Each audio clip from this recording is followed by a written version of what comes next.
रावण की मृत्यु के बाद मंदोदरी युद्धभूमि में आई, जहां उसने अपने पति, पुत्रों और अन्य संबंधियों के शव देखे।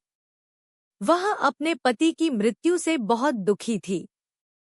इसके बाद वह राम के पास गई और उनसे अपने पति के बारे में कुछ बातें की।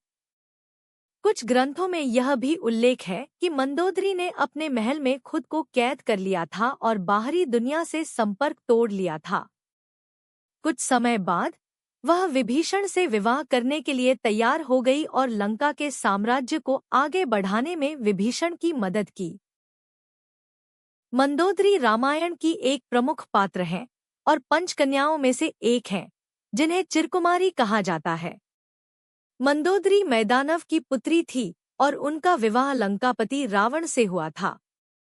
पंचकन्याओं में अहल्या, द्रौपदी, कुंती और तारा के साथ मंदोदरी का भी नाम आता है और उन्हें चिरकुमारी इसलिए कहा जाता है क्योंकि वे विवाहित होने पर भी कुंवारी के समान पवित्र मानी जाती हैं।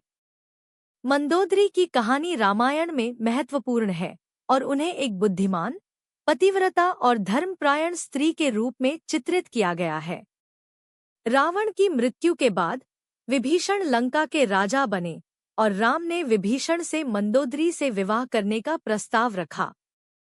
यह प्रस्ताव कुछ विद्वानों के अनुसार लंका में व्यवस्था और स्थिरता बनाए रखने के लिए था।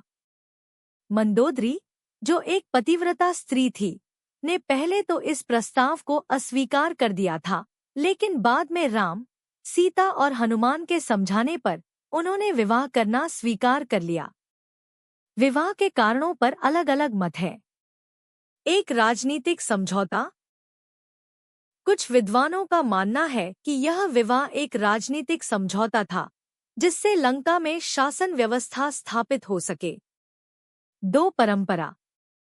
उस समय की परंपरा के अनुसार पति के निधन के बाद पत्नी का विवाह उसके देवर से हो सकता था।